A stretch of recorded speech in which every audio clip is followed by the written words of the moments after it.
માં મેલડીના અનેક પરચા અને સત્ય ઘટનાઓ ભક્તોના મુખે સાંભળવા મળે છે. મેલડી માતાને અબોલ જીવોની બેલી અને ન્યાયની દેવી માનવામાં આવે છે. અહીં માં મેલડીની એક અત્યંત પ્રચલિત અને હૃદયસ્પર્શી સત્ય ઘટના પ્રસ્તુત છે. એક ગરીબ માયભક્ત અને તેની શ્રદ્ધા. ઘણા વર્ષો પહેલાંની આ વાત છે. એક નાનકડા ગામમાં એક ગરીબ પરિવાર રહેતો હતો. આ પરિવારમાં એક વૃદ્ધા અને તેમનો એકનો એક દીકરો હતો. તેઓ માં મેલડીના પરમ ભક્ત હતા. તેમની પાસે સંપત્તિના નામે માત્ર એક ગાય અને માં મેલડી પર અખૂટ શ્રદ્ધા હતી. આકસ્મિક સંકટ.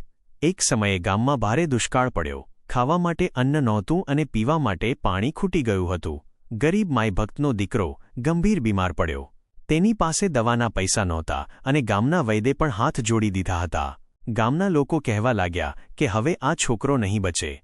માં મેલડીનો પરચો. વૃદ્ધાએ હિંમત ન હારી. તે માં મેલડીના મઢે ગઈ અને ધૂણા પાસે બેસીને આક્રંદ કરવા લાગી. તેણે માત્ર એટલું જ કહ્યું, હે માં, જો તારો આશરો સાચો હોય તો મારા દીકરાના શ્વાસ પાછા વાળ. તારી લાજ તારા હાથમાં છે. કહેવાય છે કે તે રાત્રે જ મઢમાંથી એક દિવ્ય તેજપુંજ નીકળ્યો અને તે વૃદ્ધાના ઘરે પહોંચ્યો. બીજે દિવસે સવારે જે છોકરો મરણ પથારીએ હતો તે બેઠો થઈ ગયો. એટલું જ નહીં, જે ગાય દૂધ આપતી બંધ થઈ ગઈ હતી તેણે પણ દૂધ આપવાનું શરૂ કર્યું. મેલડીમાંના પવિત્ર ધામો. જો તમે માના દર્શન કરવા ઈચ્છતા હોવ તો ગુજરાતમાં આ મુખ્ય સ્થાનો પ્રખ્યાત છે. નળ સરોવર પાસેનું મેલડીમાંનું મંદિર. આ મંદિર ખૂબ જ પ્રાચીન અને ચમત્કારી માનવામાં આવે છે. અરણેજ મેલડી માતાજી. અહીં દર રવિવારે અને પૂનમે હજારો ભક્તો પોતાની માનતા પૂરી કરવા આવે છે. માં મેલડીના સ્વરૂપ વિશે ટૂંકમાં. માં મેલડી એ શક્તિનું એવું સ્વરૂપ છે જે અત્યંત દયાળુ છે.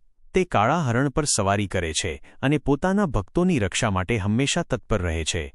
તેમની ભક્તિમાં પવિત્રતા અને સાચા હૃદયની ભાવના હોવી જરૂરી છે. શું તમે માં મેલડીના કોઈ ખાસ મંદિરના ઇતિહાસ વિશે અથવા તેમના કોઈ બીજા પરચા વિશે